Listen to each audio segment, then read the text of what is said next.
Okay, thank you so much everyone for joining us for today's webinar, Safe Resident Handling, Not All Controls Are Created Equal. My name is Anna Richter and I will be your host today.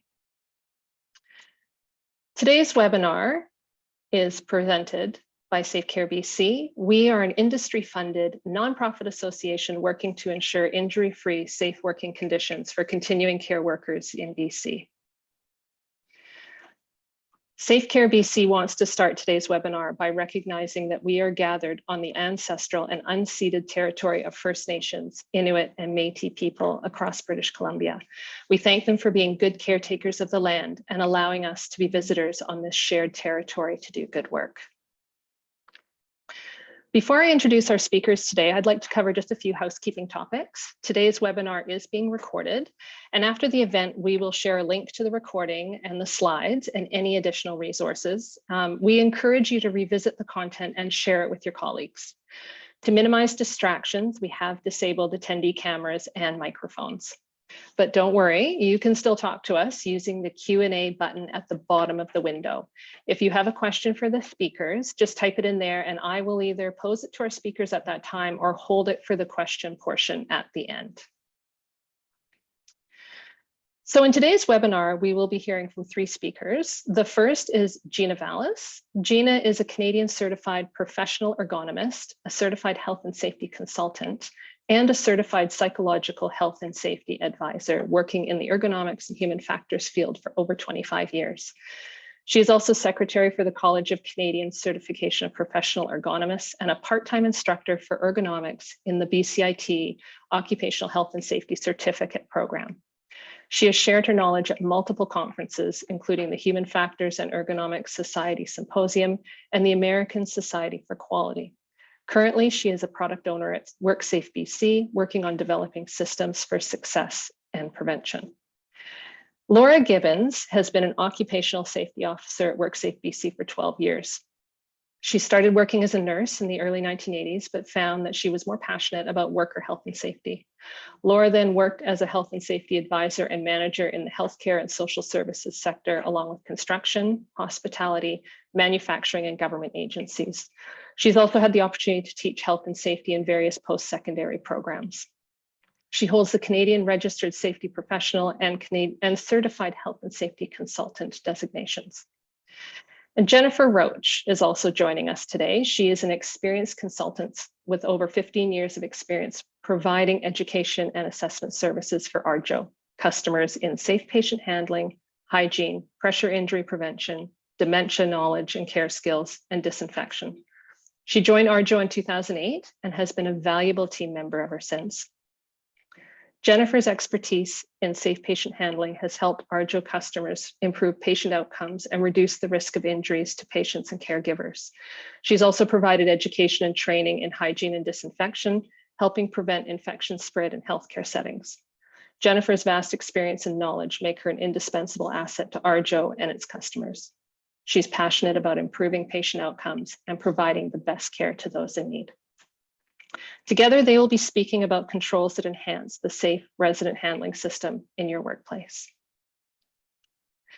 With that, I am going to hand things over to Gina, who is going to start today's presentation. Gina, it's all yours.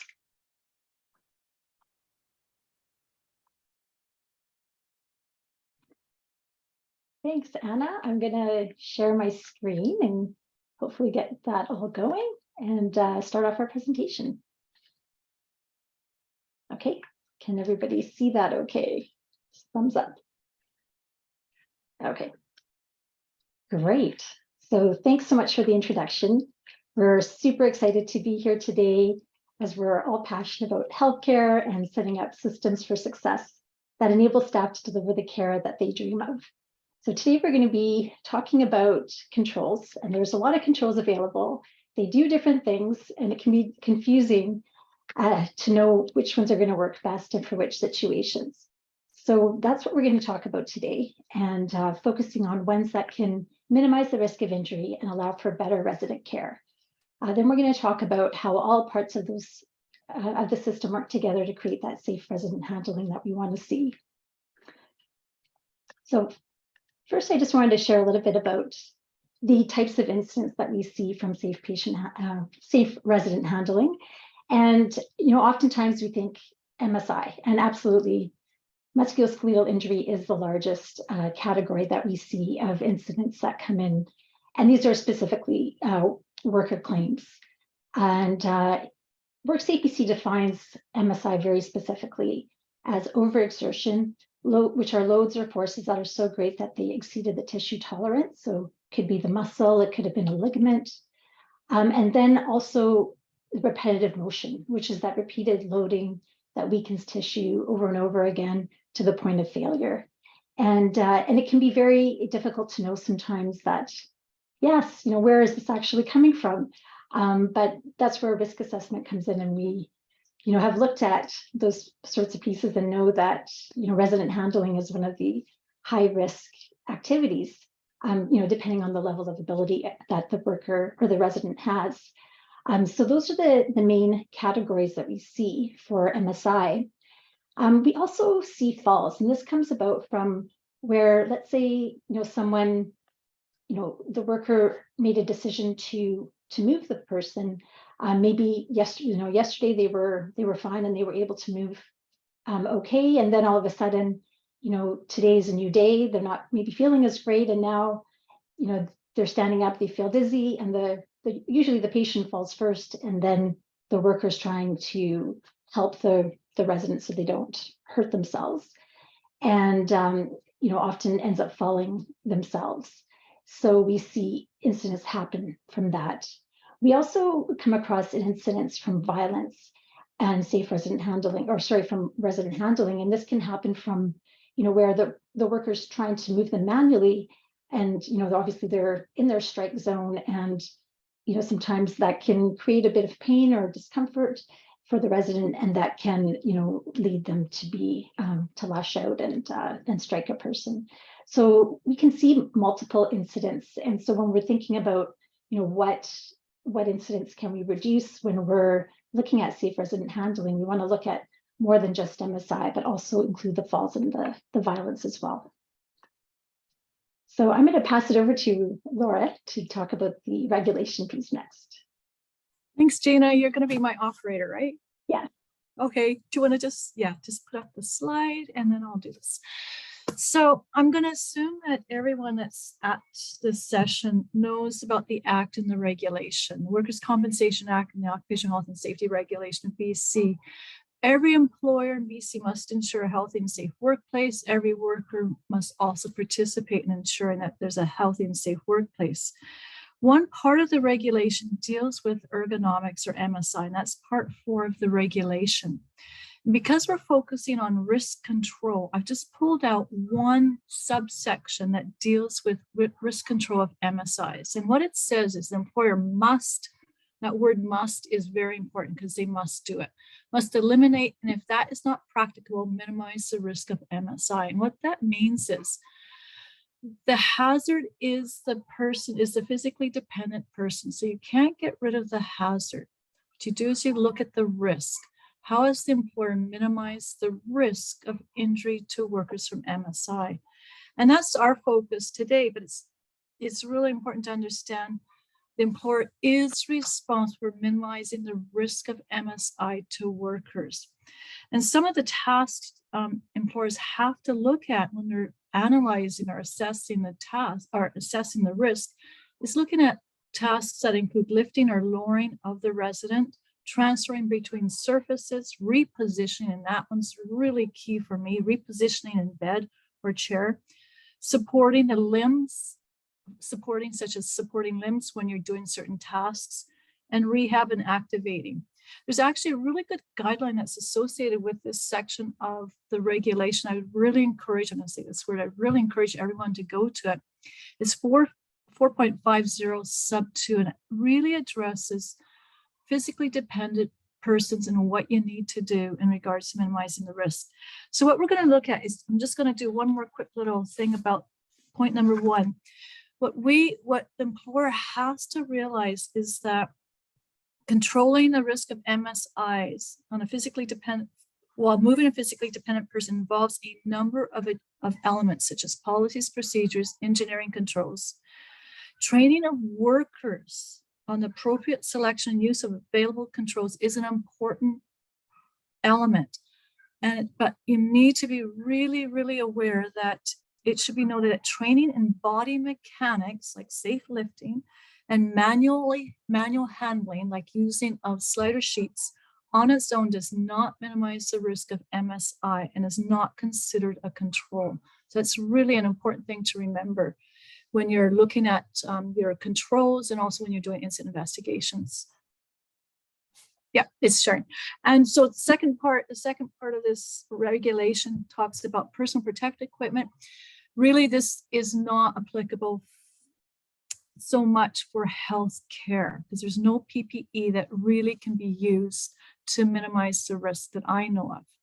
And then the third point is, what's the third point? The employer must, without delay, implement interim control measures when the introduction of permanent control measures will be delayed. And this is really important for us when I go in and do an inspection, is when I write orders on this section 4.50.1, that the employer is required to figure out some bridging controls to minimize the risk while they're looking for permanent controls. Good. Okay, next slide. Thank you. And I just mentioned, this is more of an example. Engineering controls are the physical change of the work environment, what type of equipment, work arrangements, what has been put in to minimize the risk of MSI. And administrative controls, it says scheduling tasks, education, training.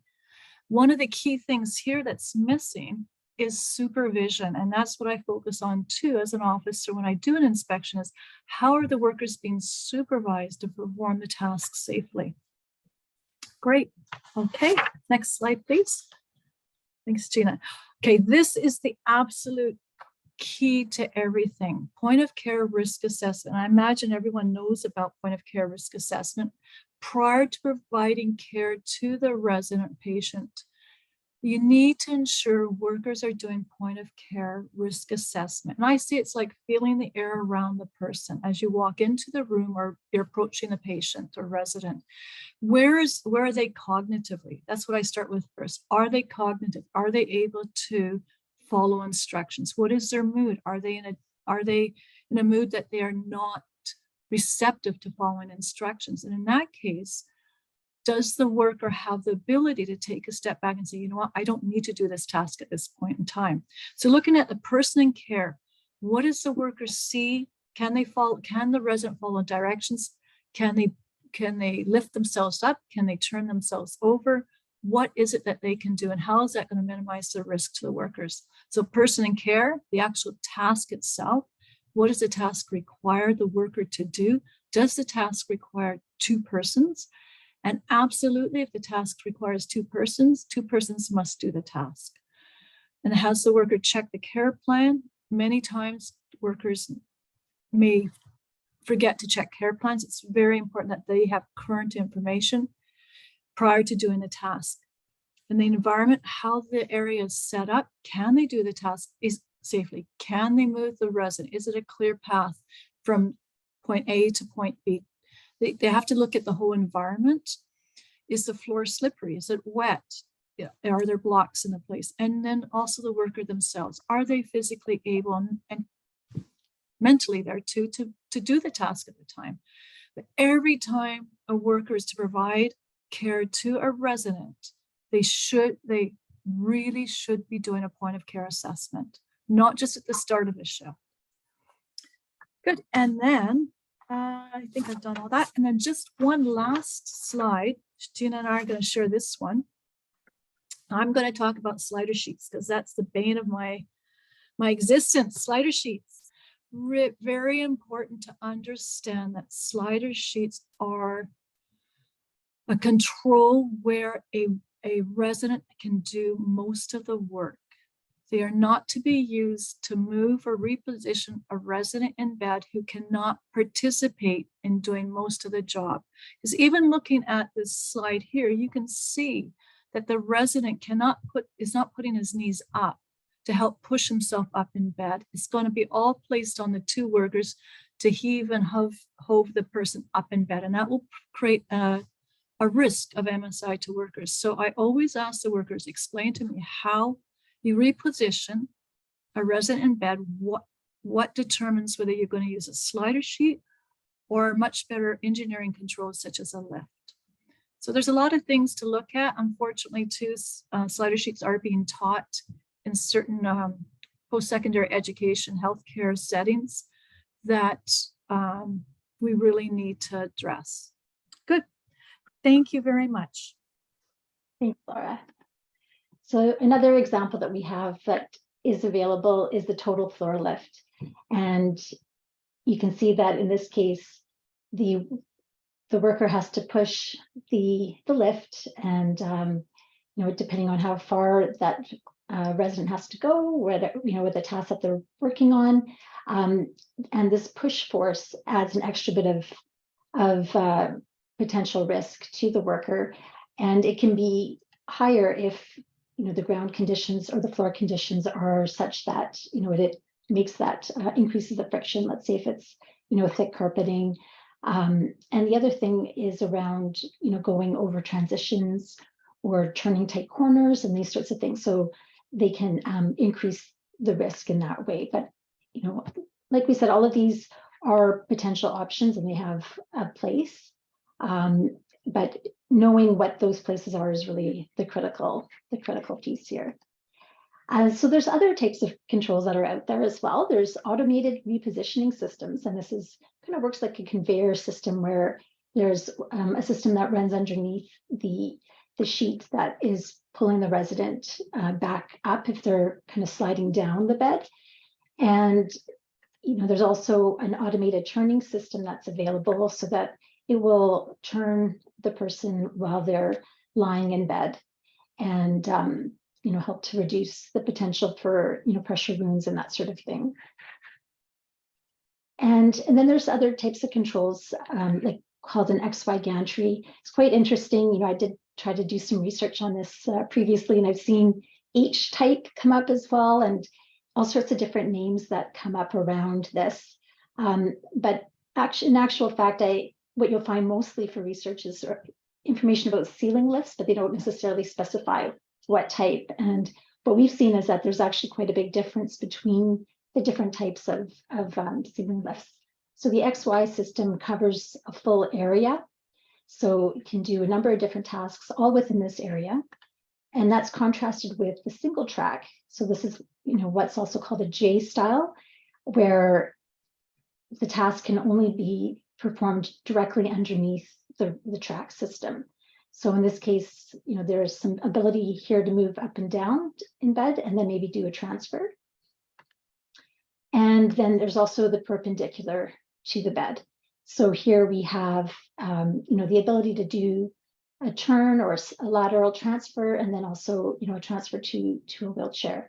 I have these two main examples, but actually I've also seen in some workplaces, some care homes, where they have an angle.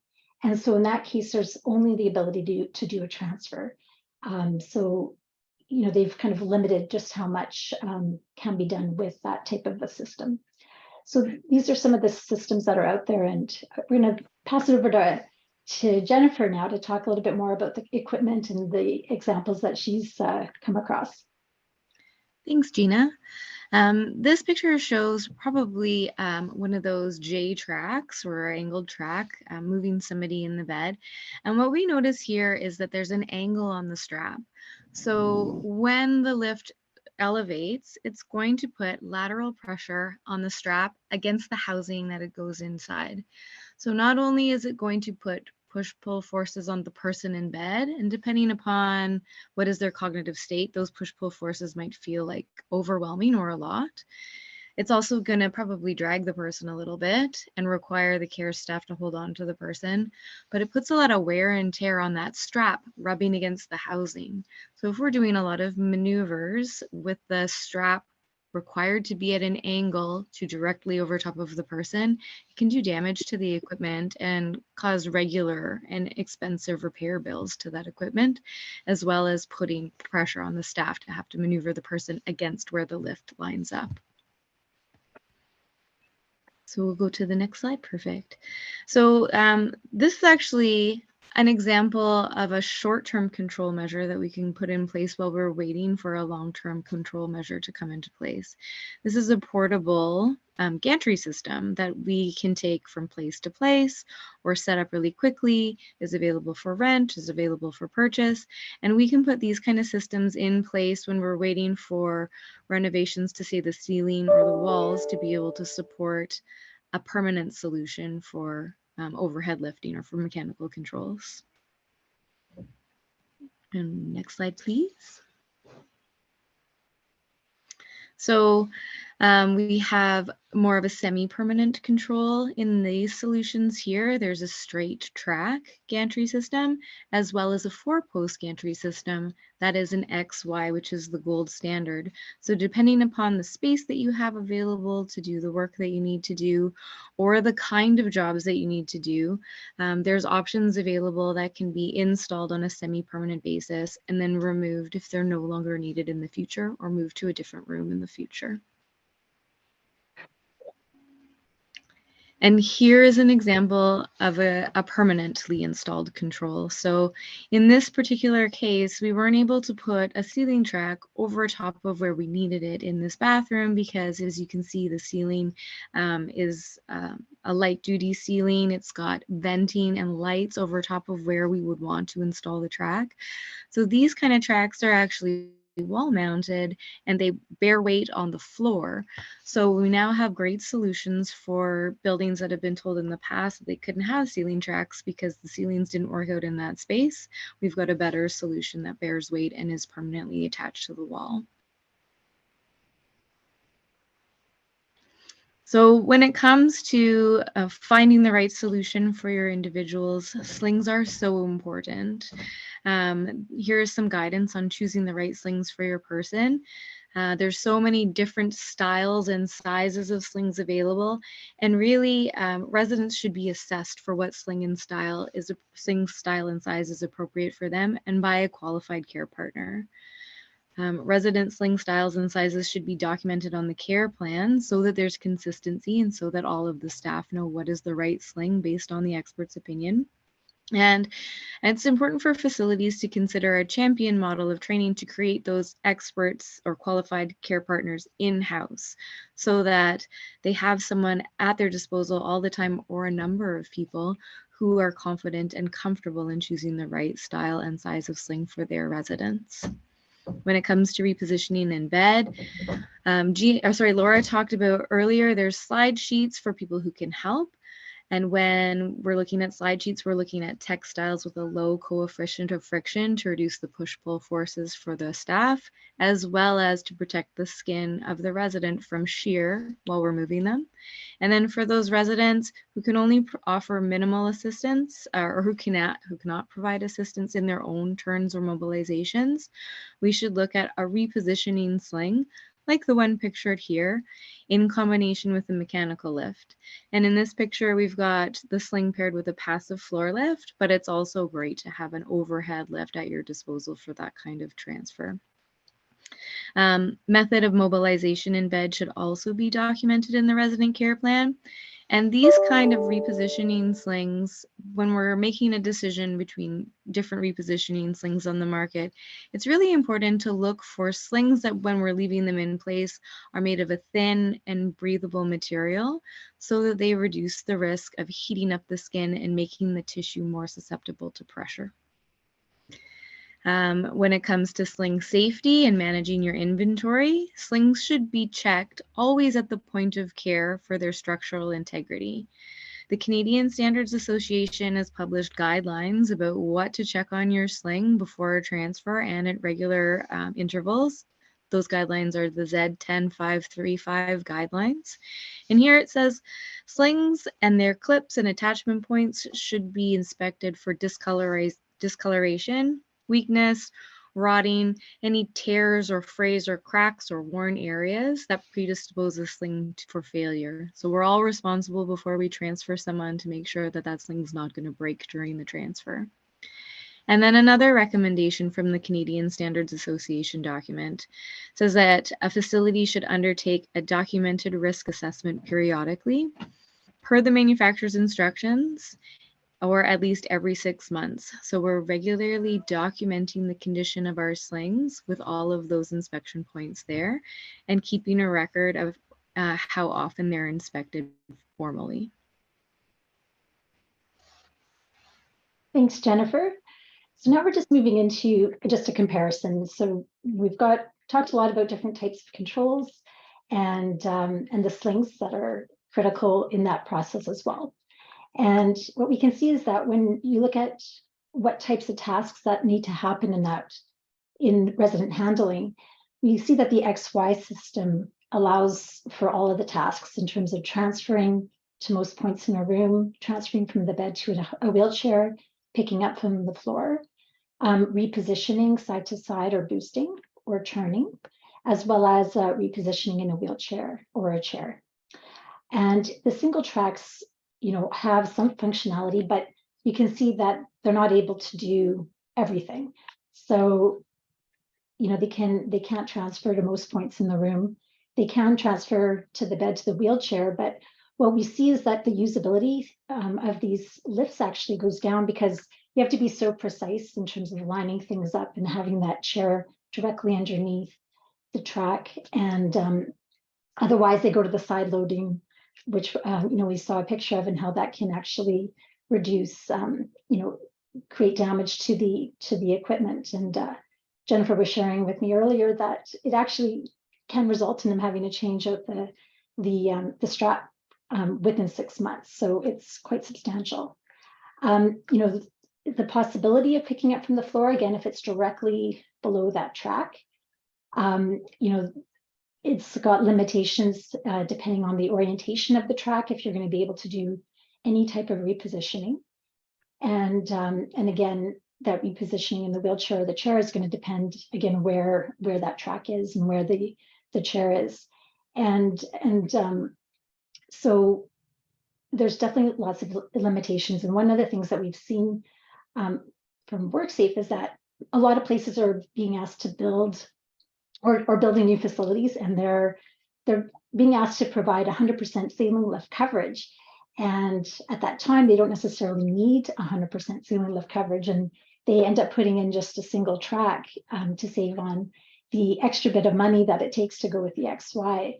But we're still seeing that actually there's still a lot of injuries that are happening. And so, that money that was saved at the beginning is being, they're seeing it now in terms of increased costs, as well as the challenges that come with, all the hidden costs when someone is not able to work at their optimum. So the next types of lifts are the floor-based. And again, there's some ability, but because of the push aspect, there are limitations to the floor-based lifts because there is always that push-pull force that's involved. And the automated systems, sorry, press the wrong button here. Okay, the automated systems are able to do the boosting and the churning, but they don't actually have any other types of functionality. So they're very limited in terms of what types of tasks that they can do, although they do those tasks well. So really, when you're thinking about what your funds are and what's kind of your biggest bang for your buck, the XY really stands out in terms of kind of meeting all of those needs. And one of the things that we've noticed with when we look at the injuries, we see that acute care is approximately half of the injury rate of residential care, and specifically in the MSI category, as well as overall. And what we know is that a lot of the health authorities have installed XY lift devices, and they've seen a lot of success, and they continue to build with those XY lift devices. And they also got together and developed a document called the Provincial Safe Resident Handling Standards that you can find on the Safe Care website. And one of the things that they've developed with that is that all long-term care facilities to be built with 100% XY ceiling coverage. So you can see that there's a lot of evidence and support for having that XY system in the workplace. And especially in our new builds, but as Jennifer showed, there are ways to actually bring these in from a short-term basis as well. So that can be extremely helpful. And one of the things I really wanted to highlight was, not yet. First, I'm going to show you a couple other things. So one of the things that we didn't talk about yet was these ambulation slings. So you can actually use an ambulation sling in conjunction with this XY system. And if you have someone who has some ability to move, but maybe they're at risk of falling, they can walk with this sling on and be completely protected and, do their personal care for themselves. And, you think about, first of all, when we protect the worker, we're also protecting the resident, right? So we're reducing the strain on the worker, but also just the dignity from being able to perform your own personal care tasks as opposed to having someone else do that for you. So there's so much there in terms of improving the quality of care just by having these XY systems available.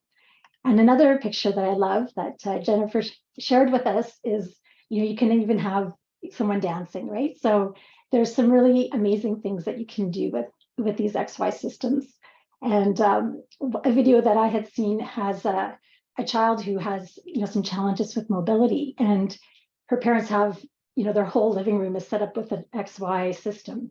And she's in her ambulation sling and toddling, moving about, and, her siblings are around her, and she's got a little baby brother, and they're all interacting, and just the joy on this child's face to be able to, be in that space. And that's all set up because of this type of a system. So it's really exciting to see what potential, what the potential is with these types of systems.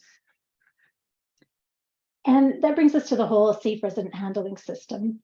And it is not just one thing. One of the things I noticed as an ergonomist is that when I was at a workplace where, things were so heavy that nobody was lifting them, everyone would wait for that crane to come, and then they would use the crane. But if it was in a realm where, oh yeah, you know what, I can get by, I can, I don't have to wait. I don't want to wait. I just want to do it. Then they wouldn't wait, and they would, put themselves at risk of injury, because it doesn't, it takes time for these sorts of things to build up within our body.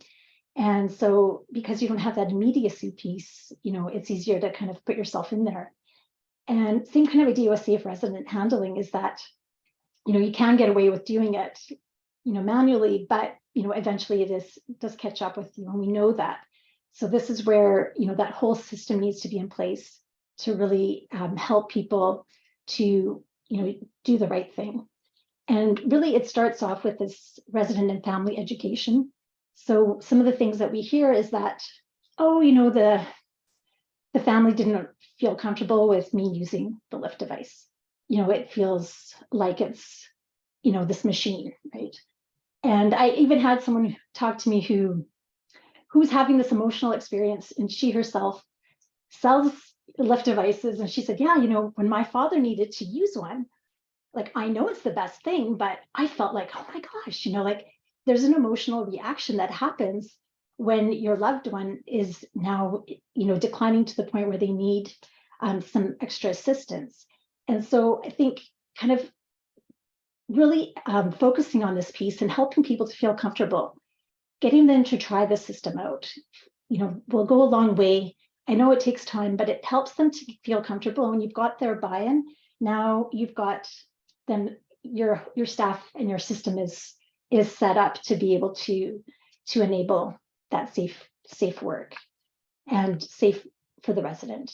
The next piece is that point of care assessment. And this, again, is something that, people that I know that work in acute care, that this is another piece that's really challenging, is that, well, yesterday the person was fine, and now, they're a little bit unstable, and maybe they have a point of care assessment that only looks at the person while they're sitting down. So this is something I've come across as well as an officer.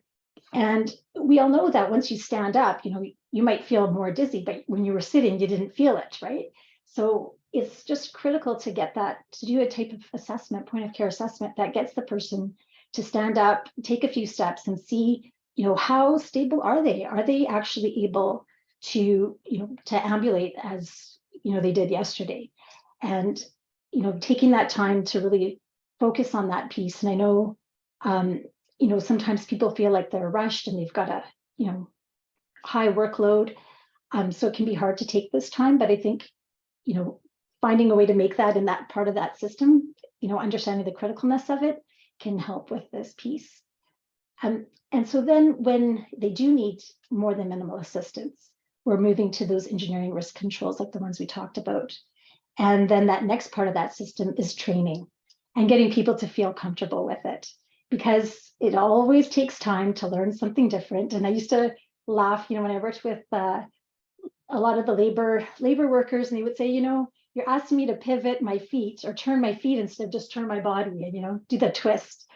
And they say it takes me longer. I said, well, I can time you and show you that it actually doesn't take you any longer to move your feet instead of twist your body.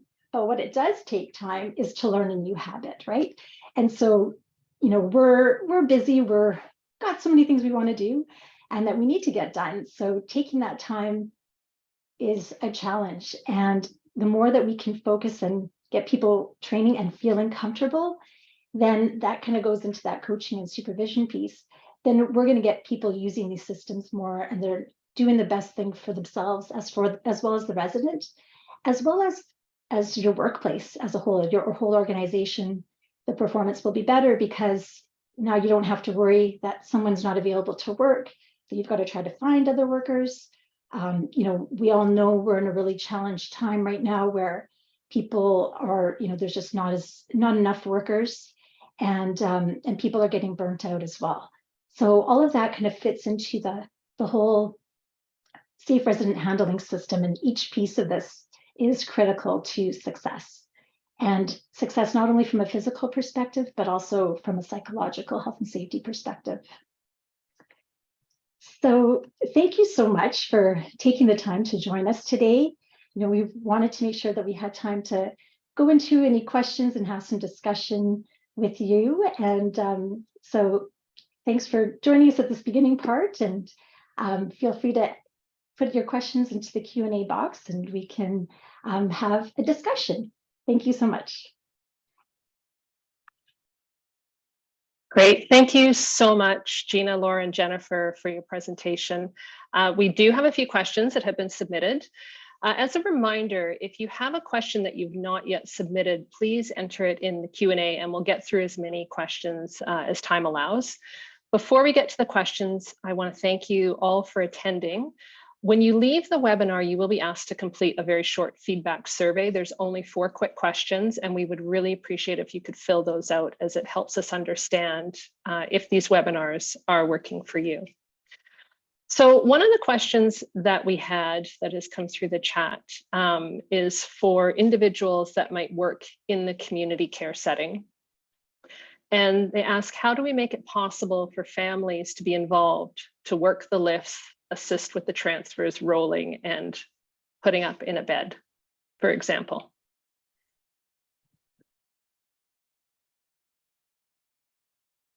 So I will throw that out to whichever panelist would like to answer that one. Well, I can try.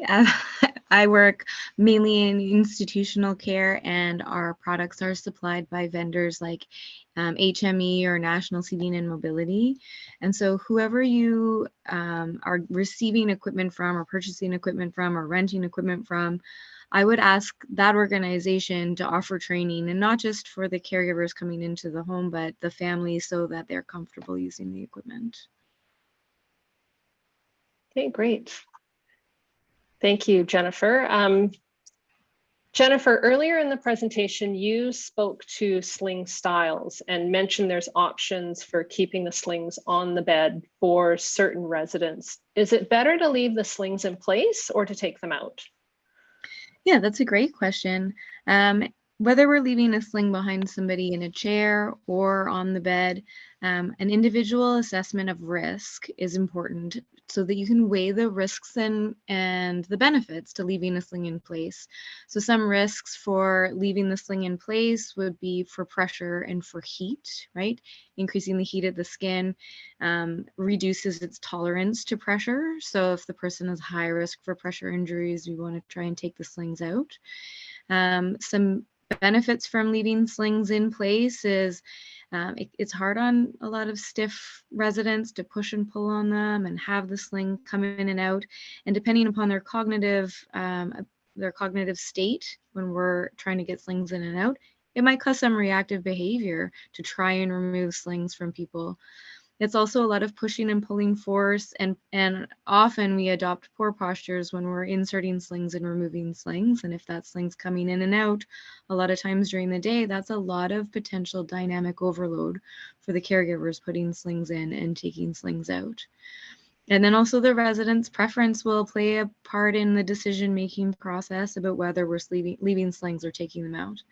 But regardless, if we're choosing to leave a sling underneath somebody, whether it's on the chair or on the bed, we want to choose a material that's lighter and more breathable to reduce the risks to the person for pressure injuries who's staying on the sling. And if the choice is to remove the sling from behind the person, we have adaptive tools like low coefficient of friction textiles to help with protecting the skin from shear forces of pushing and pulling slings in and out, as well as to reduce the forces required to put slings in and take them out for the caregivers. So it's really an individual choice to summarize it, all of that, whether we leave the sling or take it out, but we do have tools that make it better regardless of the choice. Great, thank you. Yeah, Laura, can you I got just, something? yeah, Sure. oh yeah, I can see me nodding and going, yes.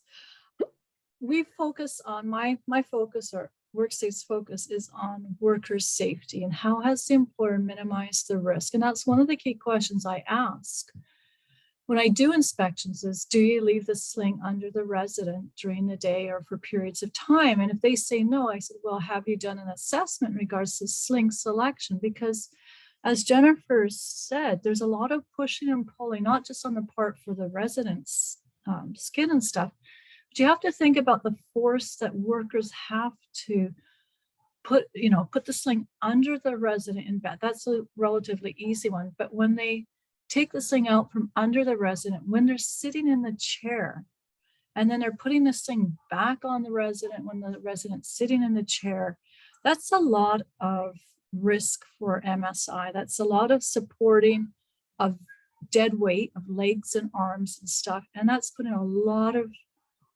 force on joints, the workers' joints and ligaments. So I really ask, why can you not leave the sling on? And if it's the patient or resident's preference, that within my scope as an officer, I'd say you need to really relook at that, because my focus is worker safety. How have you minimized the risk to workers? And again, as Jennifer said, or Gina said, if workers are safe, the resident's going to be safe. If workers are not safe, the resident is not going to be safe. So if workers are safe, then residents are safe.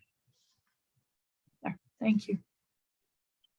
I wanted to just jump into, there was one thing that Jennifer had said before that I felt like we needed to talk about here was around the slings, is that, we're seeing a lot of lift devices that go from, so a straight track from the bed and it goes into the washroom.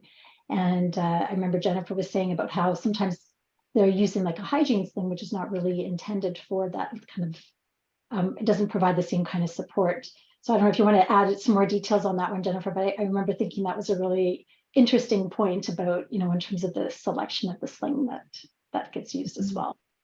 Yeah, we do see a lot of hygiene sling use. And in the current care environment, we don't see a lot of people meeting the assessment criteria for the hygiene sling any longer. We also don't see a lot of people meeting the assessment criteria to sit on an upright seat like a toilet. So just a quick recap of the hygiene sling assessment criteria. It's dynamic sitting balance. Anyone in a hygiene sling should be able to sit on a toilet, sit upright without support for as long as it takes, probably 10 minutes we're aiming for. They should be able to extend their hips and hold themselves up in the sling, and they should follow instructions to do that.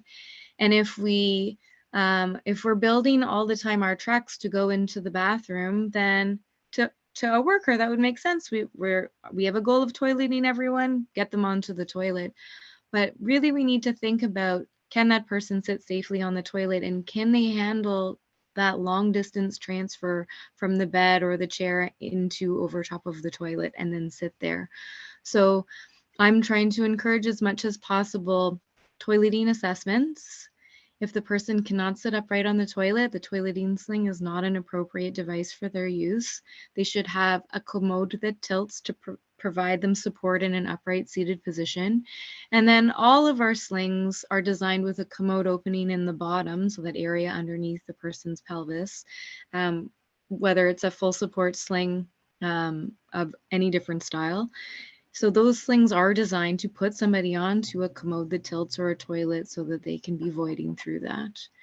So if you're looking at, do I want a straight track that goes all of the way into the bathroom versus a good XY track over top of the bed with space on either side where I can put a tilting commode and support our residents who are no longer able to sit? For me, I'm encouraging the commode and the XY gantry or XY track.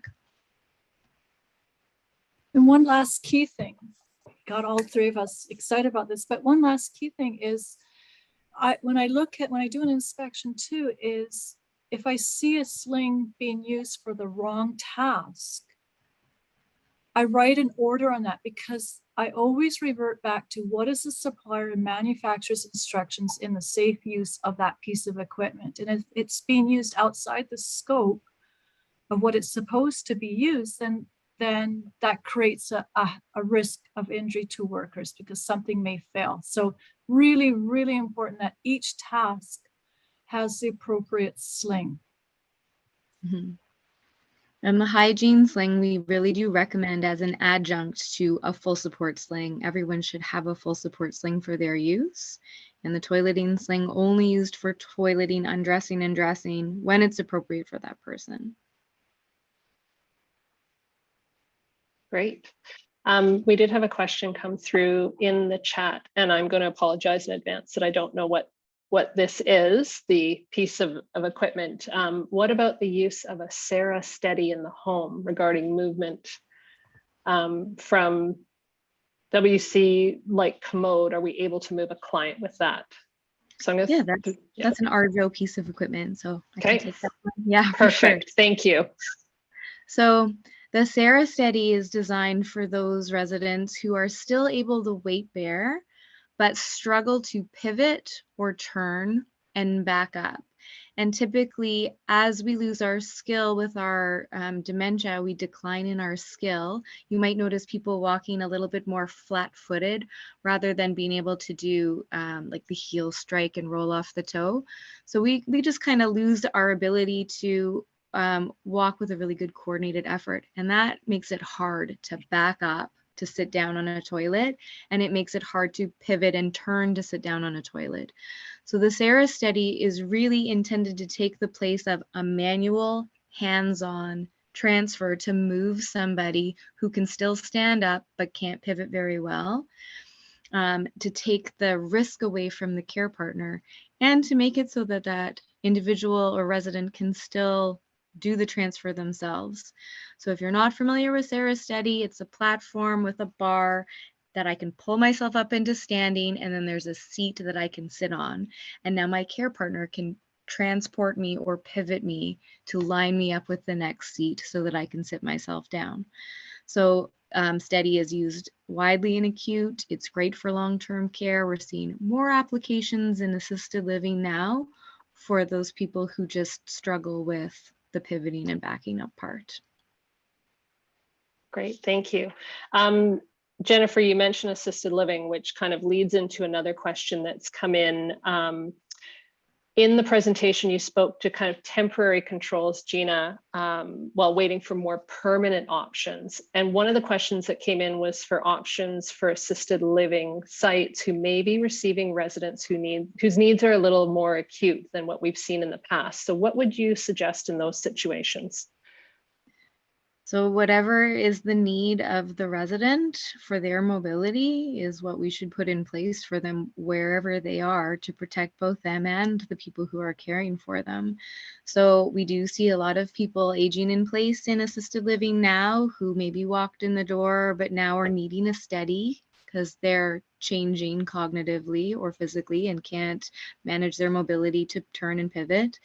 I see active lifts like a Sarah Flex or a Sarah 3000 in assisted living for those people who are not able to fully weight bear and stand anymore to get them toileted and transferred. And I even see occasionally a semi-permanent or a portable gantry in assisted living while we're trying to find a more long-term solution for that person. So it really is kind of the way that care is going, that there's not enough long-term care beds to keep up with the amount of people who need them. And if they're already in a place where they're getting some care, it's important that those assisted living sites are providing the correct controls to keep their staff safe. Oh, great. So Laura, you had spoke to, and Gina, you might be able to speak to this a little bit as well. You talked about what you look for when you go into a site. You were talking specifically around slings and minimizing the risk to workers. Are there other things as a prevention officer or a safety officer going into a workplace and doing an inspection, focusing on the safe handling side of things, certain things that you're looking for when you go in and visit a workplace? There's a lot of things that we look at, but at the end of the day is I always look at what does the worker know in regards to the limitations of mobility and cognitive limitations of the resident they're dealing with. How has that been addressed in the care plan? And then from there, is the worker able to minimize the risk of MSI by using the controls on the ADL or care plan? So that's what I look at, and that's the crux of it all. So I look at the documentation, but I focus a lot on the workers showing me or telling me what they do in regards to reposition or transferring the resident, and that's where a lot of my questions come up. Yeah, we start off with the premise that we know that moving people is a high risk activity, and so right from the start, it's looking at what are the controls. I should specify moving people who cannot provide minimum assistance, or sorry, did I say that right? If they require more than minimal assistance, and minimal assistance is around steadying, queuing is really more of a voice activity as opposed to a manual handling. So I think that that's really a critical piece that, we definitely want. Those engineering controls are critical in that case. And to the point about the assisted living, I just wanted to mention that, a lot of assisted living homes are not getting the training on the equipment. And so, where, it's great to provide that training, but that is that whole piece that they also then need to get that training and coaching as well. Yeah. Great. Thank you. Oh, let's see if we have. Oh, there was a comment back to the Sarah study that you can use on carpet as well, which seems to be helpful, especially, I guess, if you're in providing care in a home. Yeah, carpet's always a challenge for any rolling devices, and I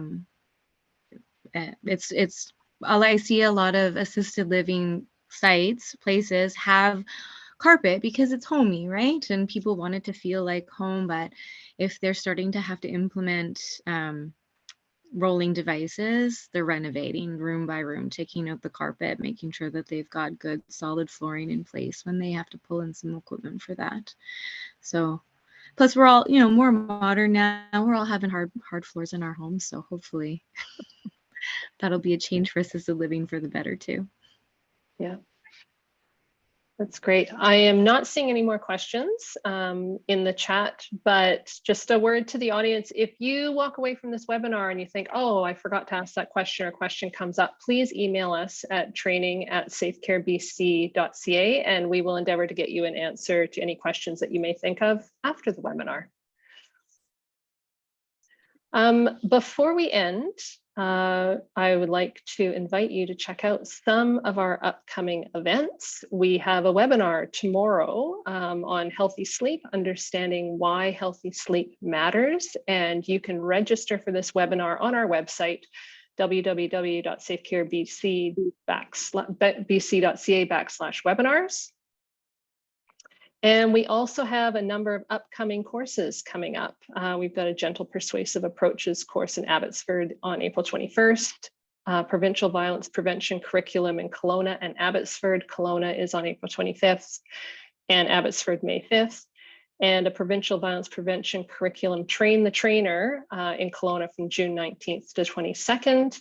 And you can register for any of these programs on our learning space, Safe Care BC learningspace.ca. We've got lots going on and we're continually updating, so please visit our website to learn more. And the email for questions, yes, we've asked someone to repeat that. It is training@safecarebc.ca. And again, thank you everyone for coming to the webinar. You will receive the link to the recording as well as the slides. And thank you so much for spending your afternoon with us.